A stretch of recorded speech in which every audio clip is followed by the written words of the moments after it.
Oh, hello, good evening, everyone. Thank you for taking the time to be with us today. And we are really honored. I'm so excited for the people that we have on our panel tonight. It is such a topic that is really needed to be discussed. And if you follow the series, you can see that we've kind of led up to the point where we are today and needing to address because all of us have gone through some kind of grief and or trauma over the last few years, and it's very important to have our help our bodies to work through this and to be able to move forward so that we don't have uh, the lasting toxicity within our spirit. So this is a delicate subject, and this is why it's so wonderful that we have such amazing people that are going to help us walk through this. And they're each coming from a very different perspective and are going to share with you their best knowledge and give you an opportunity to gain even more and get your questions and concerns answered. So my prayer for this evening is that we each come away from this having been comforted and given learning and knowledge, and also inspired, to move forward in our own personal journey. So with that, I think we're going to begin with the first speaker. Diana, if you'd like to introduce her, please. So our first speaker is Laetitia Kepecz. Laetitia is a plant-based chef and integrative nutrition health coach. She is the owner and operator of a 100% vegan cafe, FAM, located in Sarasota, Florida. She's passionate about food and the health benefits that it can provide to the human body. Laetitia, the floor is yours. Thank you. Thank you. It's an honor to be here today. Yeah, I'm very passionate about food, about healing the body with food and the power of food. And it's true, the last years have been very challenging for most of us. Most of us have had some sort of grief that we've gone through, or just changes in the environment, in personal lives. It's been challenging for me and for some of my family, my friends. And I truly believe in the power of food. It is a rounded process. The food is super important for healing, but the meditation, you need a balance of everything together. But for me, here in my restaurant, I try and put love in every meal I serve. I use fresh ingredients, organic, local. And I think it's very important. Sometimes when we grieve, we might tend to go to eating not so healthy, and it really pulls you down. It doesn't help you at all out of your situation. So for me, to incorporate healthy food into your daily plan of getting back on track is so very important. If you look at the body, it's designed to detox naturally. It's designed to heal itself naturally. You just have to give it time. You have to give it the resources. And with that, I mean the good food, the nutrition, the rest. When we sleep, for instance, this is when the body detox itself. It can do this 100% by itself. When you sleep, digestive system gets a break. So instead of digesting and working hard, it's kind of healing itself. So it takes a little break. And that's where fasting has become so popular too, because it's kind of like a reset button in your body. But it's also very important in between the fasting to make sure that you get all the water, you get all the dark leafy greens. For me, when I work with clients, I work plant-based, 100% vegan. But that doesn't mean anything on the shelf. There's so many options these days, and there's a lot of processed vegan food as well. So a whole food plant-based diet is a much better alternative to heal the body And it takes discipline. It really takes discipline to make better choices. But in the long run, if you structure yourself and you stay disciplined and you focus on healing, because only you can heal yourself. You have to be determined. You have to make that choice and make the decisions of putting the healthy food in your diet, of meditating, of exercising, of getting good rest, and doing all these practices as a whole, I believe helps the healing of your grief. In my family, we've had quite a bit of grief through the whole COVID situation.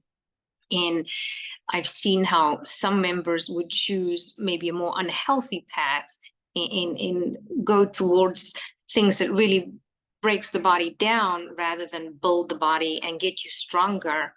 And we generate all these toxins in our body from just, around us and from eating unhealthy food. And we just need to give our bodies a break. We need to make it a priority. Okay, I want to heal. I want to move forward, and be disciplined and choose better options, and heal the body with food. Food as medicine. That's the name of my restaurant, FAM.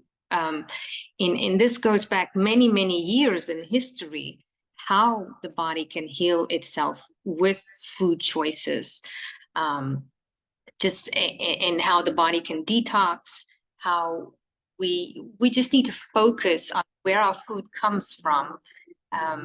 How we prepare it is also very important.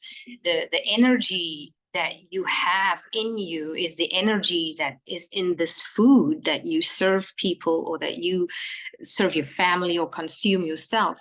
So you have to make sure that it's a whole mindset.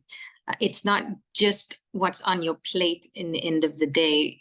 It's where the food comes from, how it's prepared, how it's served. And all of this good energy that you can get in the food is good energy that you can put in your body that helps you to heal, and that helps you to work through situations in your life where you might be grieving, or where you might need to incorporate fasting to detox, in the whole process of getting better, of healing.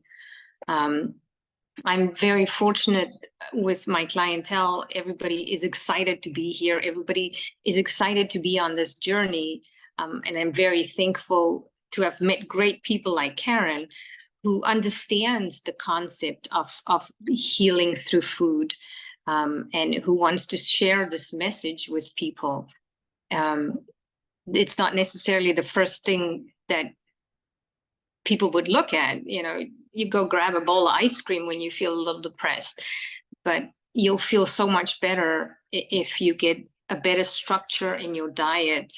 And again, like I said, focus on the whole picture and get it all balanced, with every meal that you prepare, with every fasting. And when you break the fast, the choices you make after that, how to enrich the body, how to get you stronger, and combined again with the exercise, with the good sleep, the body really needs a whole circle of things to get you to the next level. I think that food is very important, and more people are focusing on a healthier lifestyle. And I think the future is looking really bright in that direction. And we'll heal and continue spreading the good word of food as medicine, and how we can heal, and the power of food. Thank you, Laetitia. So for everybody who has joined a little bit late, once again, you can ask any questions into the chat. If it is directed toward a specific speaker, please also write their name. For example, you write your question, and then this question is for the speaker. If anybody has any questions, please type them in the chat now. And in the meantime, I have a question for you, Laetitia. Yes. What advice would you give to somebody who might be so lost in their grief that they don't even feel like they have the energy to pull themselves out of it? Because you said that, you need to kind of like, like they say in AA, you have to like admit that you have a problem. What do you do?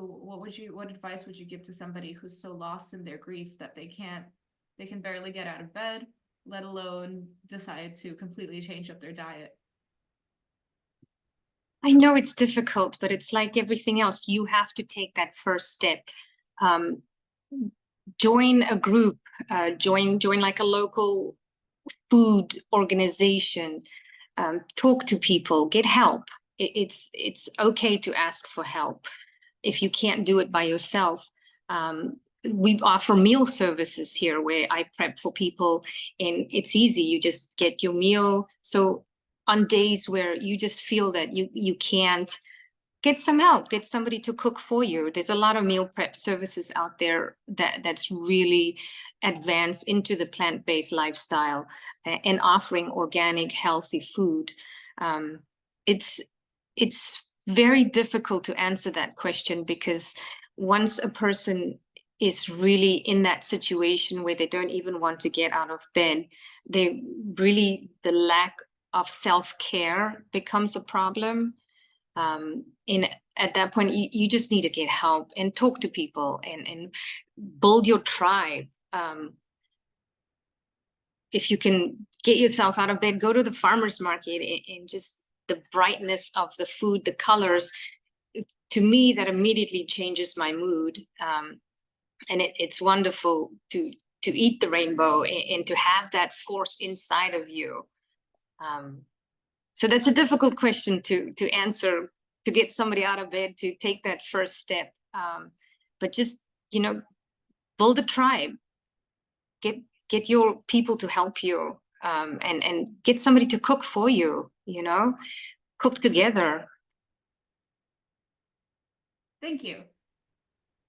Okay, chat. So I do not see any questions here right now. Do not worry if you are still typing. We will address your questions at the end. Our next speaker is Laura Haraka. Laura is a certified breathwork facilitator and a yogic breath coach who has completed a somatic experiencing practitioner certification, Dr. Schubiner's Freedom of Chronic Pain Practitioner Training course, and Mindful Schools courses, Mindful Fundamentals, and Mindful Educator Essentials. Laura, the floor is yours. So happy to be here with everyone tonight. My name's Laura. I am the owner of Feel to Heal Wellness, where I empower people to utilize their own innate healing capabilities to free themselves from a life of chronic symptoms by reframing negative thinking and beliefs through self-compassion, self-love, and self-worth. And my purpose here today is to teach you the benefits of yogic breathing and to offer you a quick and easy way to recalibrate your nervous system from a state of stress to a state of rest. And I just want to give you a little bit of background information because it shows you how powerful breath work is. In 2015, I developed a chronic pain condition. And I went on a 4-year quest to find the cause of my pain and find relief. And I went all over the United States to 25 doctors, and I was given 10 different diagnoses, all under the umbrella of pelvic pain. I was also addicted to oxycodone and morphine and benzos. And I'll spare you all the details, and I don't have the time here tonight, but it was a very, very bleak time in my life. And one of the modalities that I used to cure myself and put me on this healing journey where I no longer have chronic pain and I am no longer addicted to medication was breath work. So when I say the word breath work, I'm going to ask you if you wouldn't mind to go into the chat.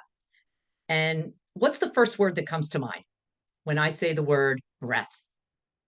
Anyone wants to respond?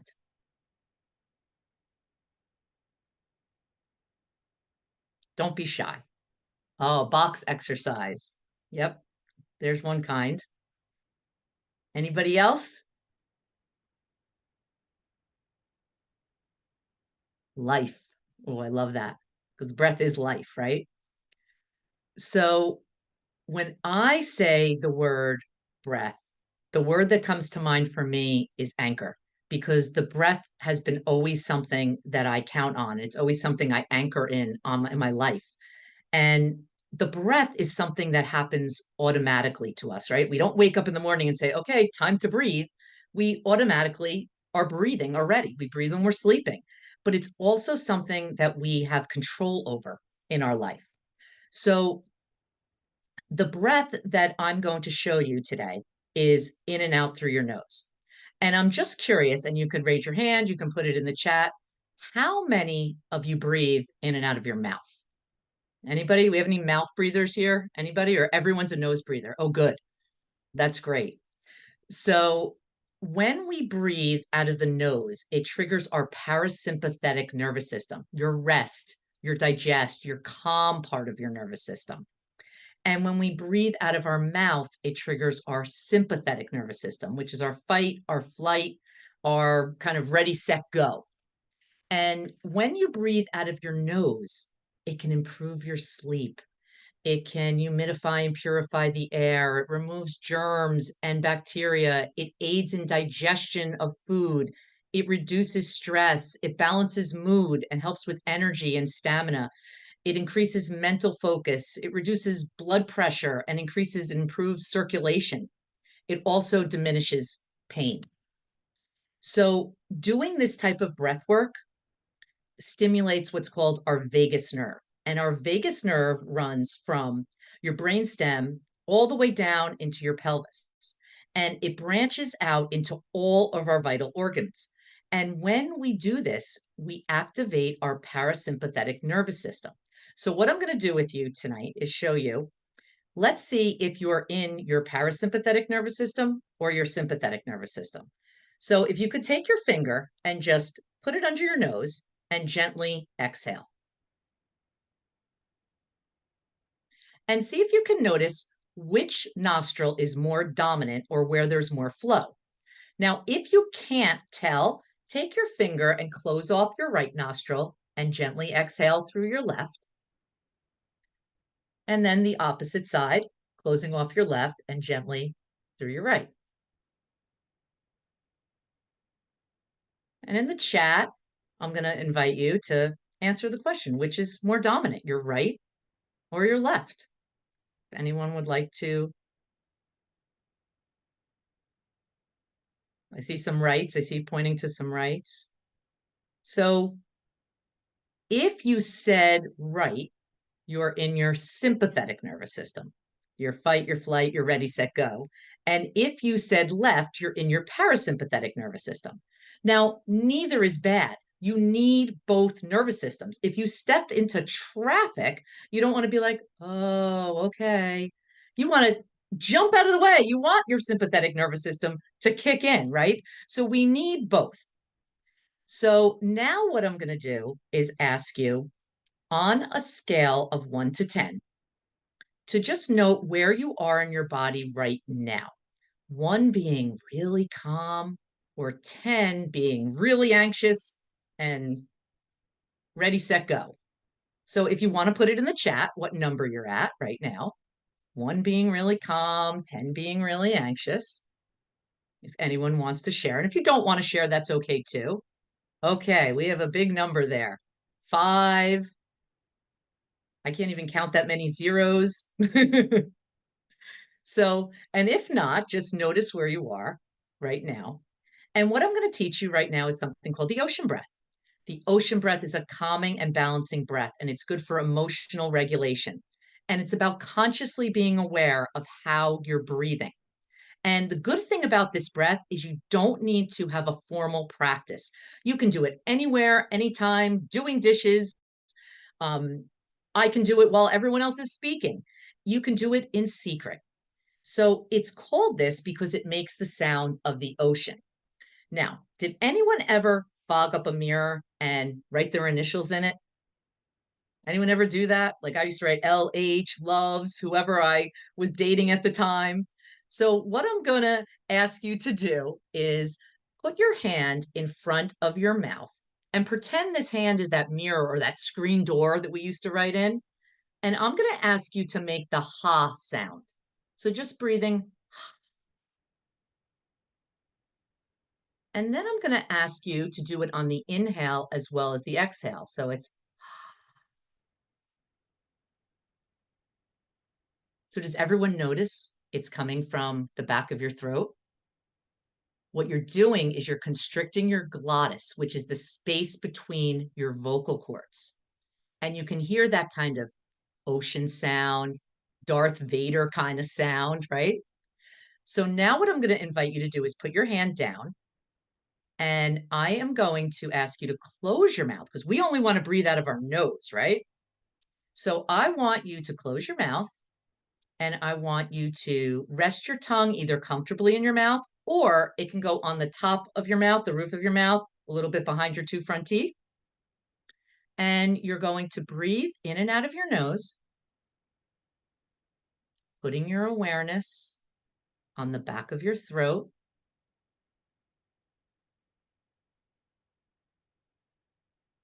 Listening for that ocean, that whisper,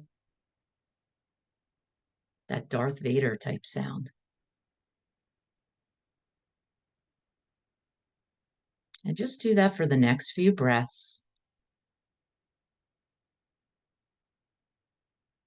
And you could put your hand on your belly or your diaphragm to direct the air.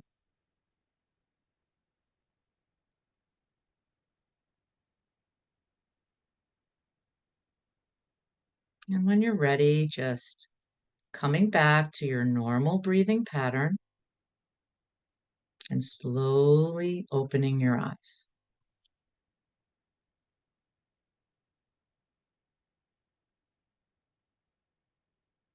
And just, I'm going to invite people to either put their number in the chat now or how they feel now in their body after doing the ocean breath.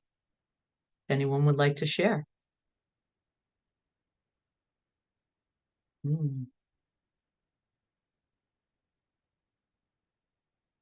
Anyone else?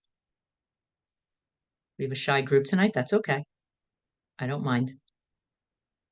So I'm hoping this brought you a little bit of calm in your body tonight. So I invite you to allow your breath through these practices to be your anchor in the world and in the midst of a chaotic life, inhaling with each breath calm and peace as you go through your day. Thank you so much for having me. Thank you, Laura. That was very calming. I felt like I was in school. Thank you for the guided instruction. All right. I was a teacher, so hopefully that shows. I was going to ask because that seems very familiar to me as a teacher. All right. So once again, everybody who's here live, you can ask any questions in chat throughout the night and we will address them at the end of this session. Next up, we have Dr. Mohammad El-Sayed. So Dr. Mo is a chiropractor at Mecca Integrated Medical Center in Fairfield, New Jersey. And he has earned a certification in whole food nutrition from Standard Process and has completed postgraduate training on the most up-to-date rehabilitation exercises. So Dr. Mo, I invite you to turn on your mic and cam, and the floor is yours. Hi, how are you? I'm just going to be Mike for now. I'm kind of caught up in something, but I can still speak if that's all right. No worries, go ahead. Okay. All right. Hello, everyone. Thanks for joining us tonight. I am Dr. Mo. I'm actually Karen's chiropractor.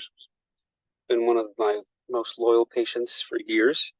I'm happy to speak to you tonight about fasting, actually. So she was getting treated one day and she told me about this panel and she said, well, what we know, she knows I fast for Ramadan. I'm Muslim, so she wanted me to share a bit about my experience and how that's changed and how I deal with that as a provider. So I'm And judging from the topic of the conversation tonight, I think it actually might be beneficial for everyone. So in a nutshell, Muslims generally tend to fast during this month for religious reasons, obviously. We fast because, well, it has to do with the revelation of the holy book that we believe in, the Quran. The fasting guidelines are generally from a little bit before sunup to sundown. Nothing enters the body. It's the strictest religious fast out there. I know there are fasts in some sects of Christianity. There are fasts in Judaism, and but obviously in Buddhism and Hinduism. But this, as far as I know, is one of the strictest fasts because there's nothing ingested within that time frame. Obviously, that differs between.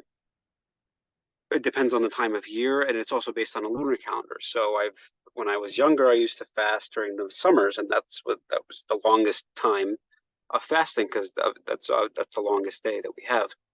But sometimes, in a few years, it's going to be in the winter, and that's a much shorter fast, so it's much more doable. As far as the experience of it, I've experienced it during high school, and I've experienced it in college and work, and each has taken on a different meaning. It is more of a challenge during work hours because obviously there's no break per se. You're running all day, and some days are easier than others. But I do find that consistently, I've been fasting consistently for about 15 years for Ramadan every year. And what I can tell is my body tends to go through the same thing physiologically. About a week in, it's a 30-day fast. So every day you fast from sunup to sundown. About a week into the 30 days, it essentially becomes your new norm. And I'm always fascinated by that because that first week, it feels like exactly how you would expect it to feel. You're hungry, you're thirsty, you're tired. But then a week or 10 days into it, your body just adapts and it essentially becomes your new norm. You'd be surprised to know that it actually can improve focus in some people. I've actually felt that more when I was in high school and college. And that could be actually a number of different reasons. One of the reasons could actually be your diet. If you do a fast, it's kind of like an elimination diet. And if you eliminate all the foods, you're bound to also eliminate some of the foods that cause you whatever, kind of brain fog or inflammation or any indolence, like whatever food tends to irritate in you. So that it could also be one of the helpful ways in which when you reintroduce the foods to kind of find out which food was bothering you. There is a clarity that comes especially earlier in the day, but obviously as the day grows or the fast drags on, you just want to eat and drink. But there is that initial benefit, and then there's other benefits I discovered the more I've looked into it. And this is just research done about fasting in general, not even religious fasting, but most strikingly is that it actually tends to help. It kind of recreates a bit of the body during the fast. You're essentially killing off less resilient cells in the body. And cell death is actually a very normal and healthy part of regeneration. It's called apoptosis. But during the fast, the body undergoes apoptosis at a quicker rate, and the cells that are less resilient, the ones that can adapt to the fast, tend to die off more. That has benefits, that has immune benefits, and I've actually, interesting tidbit, I think for the last few years it's been during April and March, that tends to be when I usually get sick, a cold, any sort of respiratory infections, and I have been sick during Ramadan for the last 2 years. Now, you're not obligated to fast when you're sick, but I have noticed that with any respiratory infections I get, it usually goes away in about half the time when I'm fasting. And that, I believe that tends to be because essentially, if the goal of the virus or the infection is to replicate and find other cells, if the other cells aren't up for the virus to replicate in, then you're essentially stopping the spread of the virus in your body.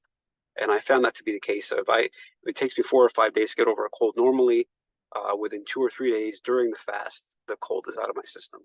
So it's another interesting aside there. We talked a bit about grief and kind of we touched on some psychological issues. Fasting I found to be most rewarding in that aspect. In a way, it is just an isolation from the world around you. I've discovered that in the last 2 or 3 years, because every 4 or 5 years I experience something different with fasting. And more recently, I've been discovering that it does ground you by keeping you isolated from what's around you. Towards the end of my fast, because I haven't had any water or food, I tend to feel cold, and I tend to just kind of be more of a recluse, whether it's because of low energy or because I'm just kind of zen in that moment. It tends to really make you think a bit more and reflect and reflect on priorities, and that usually results in hopefully some positive change for people. It does for me at the end of every Ramadan, so that's something that I found interesting. You deal with issues that you've maybe have been repressing for the year. When your body's in that physiological state, like I said, some things come up that you maybe have been distracted from with your, even with food. Some people get distractions with food, and finding this pause for 30 days tends to make you confront some issues that you've been dealing with. Those pretty much tend to be the top benefits. I mean, every Ramadan I tend to lose anywhere from 5 to 8 pounds, but that could be just water weight. It could be some, you tend to lose muscle unless you're working out. I tend not to work out during that month because it tends to be too much with work and everything. I have a child, so 5 to 8 pounds of weight loss, but that comes back within the month. I try to carry positive impact from that month. Like I said, from a dietary perspective, I tend, like right now, I ended the fast about a week ago, and currently I'm investigating which snacks cause me the most inflammation, and my goal obviously is to cut that down. So I'm slowly reintroducing foods and see how I feel after reintroducing them. That's about it for what I have. I'm welcome, obviously, to hear any questions. Thank you, Dr. Mo. So after this, we will be opening the chat up to any questions that anybody has had for any participants of this panel, and participants, if there is more that you would like to say and discuss. Now will be the time while we are regrouping for the next section of our event. I actually have a question, Dr. Mo. So you mentioned that your fasting period during Ramadan is like a time for like a reflection and a reset, and that it gives you time to kind of confront issues that you have been experiencing during the rest of the year. So I actually wanted to ask, how specifically does the fasting help you confront the issues? Because I understand that, brain function slows when you're very hungry because, more of your energy is going to keeping you up. So how does the fast actually help you to confront those issues? I believe it's by making me and other people who fast confront our own frailty. Mm-hmm. I think that's the best way I can put it. Well, for example, if you are confronting a period of grief, yes, how would the fasting help to confront a period of grief? You were describing all of the different moments of your day during the fast. So, is there a time when you are thinking about and kind of like contending with yourself about all of like the negative things in your life? A specific time? No, it tends to be as the fast drags on, so later on in the day. But as far as grief, honestly, I've been telling friends this for the past 2 years. The the the physiological fast, especially if it's a particularly hard day, is a bit like death. Just because, like I said, you're cold, you feel isolated, you're not partaking in um, like more strenuous activities around you, so it's a bit of an isolation, and the physical coldness tends to feel. It just tends to be a reminder of that death, and I find that helps with grief if you've lost somebody. I mean, this is maybe getting a bit spiritual, but That's if what we wanted. yeah, so I get, yeah, I figured if you've lost someone and you feel a reminder of your own imminent death, and I say imminent, not really within the week or something, but in our tradition, you're always reminded of the possibility of death being closer than you think. Um, it grounds you. It just says, okay, this is part of a cycle. This is part of a journey, and the ones you've lost have just ended that journey a bit earlier than you, but you're also on that journey, and you are journeying to that same end.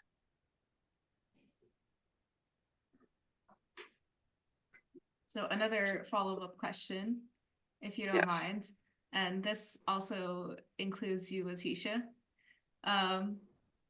So I'm curious to know, you two are on opposite spectrums, kind of. So for Dr. Mo, fasting is kind of fasting and, avoiding food for a certain period of time, is what helps Dr. Mo deal with these emotional issues, whereas Laetitia, you believe that that food is like quite a healing thing, and you believe in, eating the rainbow. I do. And as long as it's healthy and, fresh and not processed. So I'm interested to hear you two discuss the benefits of fasting versus the benefits of detoxing in a way that will, soothe spiritually. Well, I believe that fasting, that there is an importance to fasting. It is a sort of meditation. It is a self-reflection. It is a reset button inside your body when you fast. It gives your body the opportunity to heal itself in that time. But I also feel that the food that you put into your body is so very important for healing. And my mother was in ICU during COVID, and she had COVID. And she tells me these stories about how she was isolated, she was kept in the dark, and they would bring food. And the last thing she wanted to do was eat or drink. She had no hunger, no desire. But she really searched deep in with her soul and forced herself to eat, to heal her body, because she knew that she needed that energy. She knew she had to get stronger to get out of there. And she got out of there. And in her mind, there was a lot of meditation. There was a lot of spiritual connections. She was knocking, at the door of death.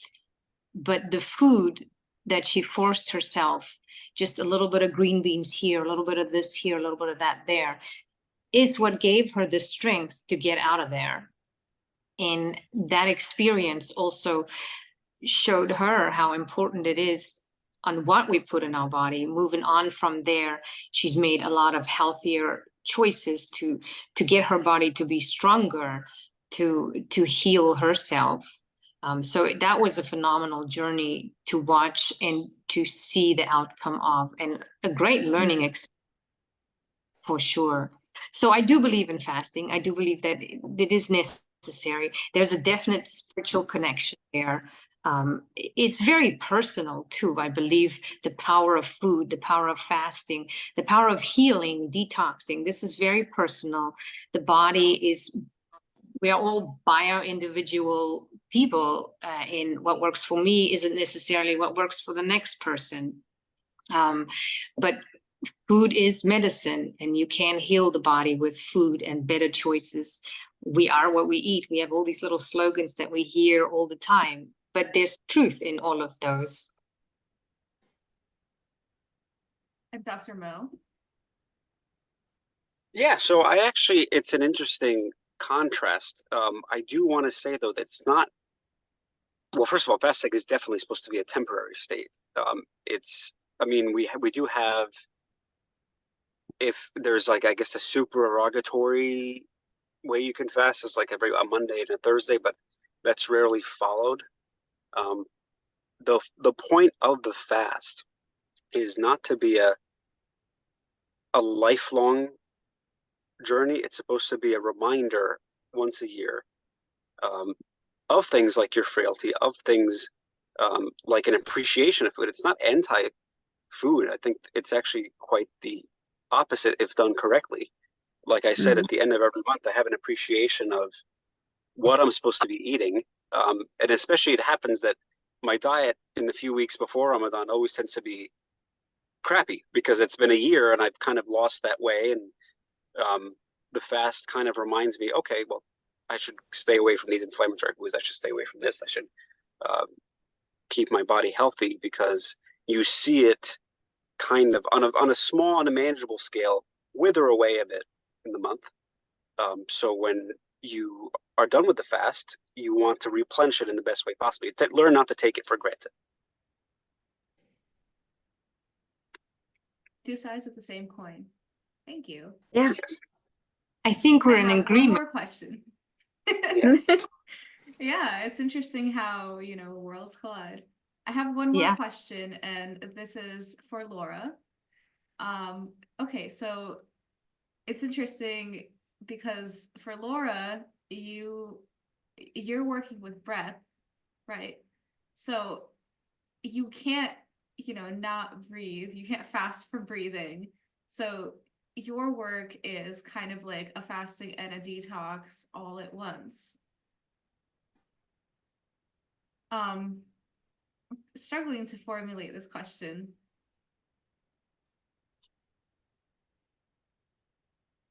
Perhaps like,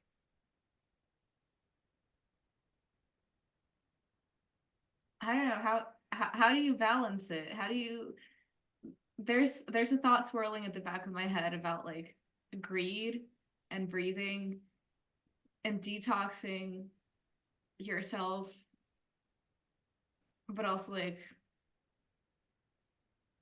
how doing like breath exercises is kind of a fast in its own way. Do you understand? Oh, Laura, please turn on your microphone. Sorry, I forgot I was muted. I think I understand. Well, when we breathe, it helps us be more present. It helps us be more mindful with our choices of which foods we're going to pick. It also helps when we're actually eating to slow down and enjoy each bite of food. And it helps basically with digestion as well, digesting our food. So basically, it really keeps us in the present moment with and being very mindful of our food choices. I think that I'm not sure if I answered your question, but I think I might have. I think you did. I Yeah. struggles with the question. Maybe Karin can back me up. No, I think you answered her question well.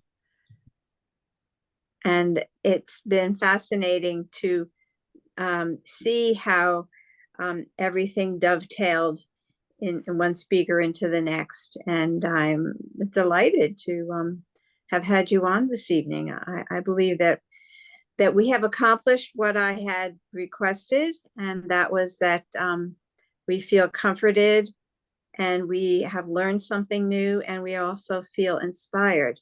It's just wonderful. Thank you. Are there any more comments or questions from those of you who are listening in? Live viewers, it would be great to have a few more questions so we can discuss more. And also speakers, if you have more that you would like to say or speak about, it would be great to have an open floor. I can add something as well. Since we're talking about grief, there's many types of breath work. Yogic breath work, what I've just given you a little sample of tonight, is just one of them. One of the other types that I teach is conscious connected breath work.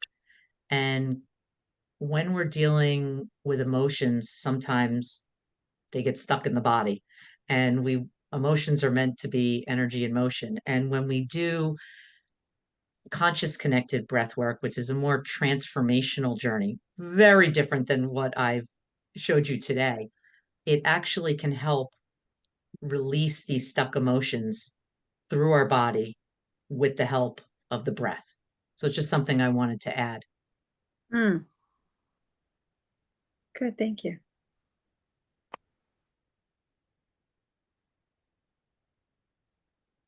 Okay, so I see that we don't have any questions in chat. Speakers, if you would like to plug anything or promote anything at this moment, you can.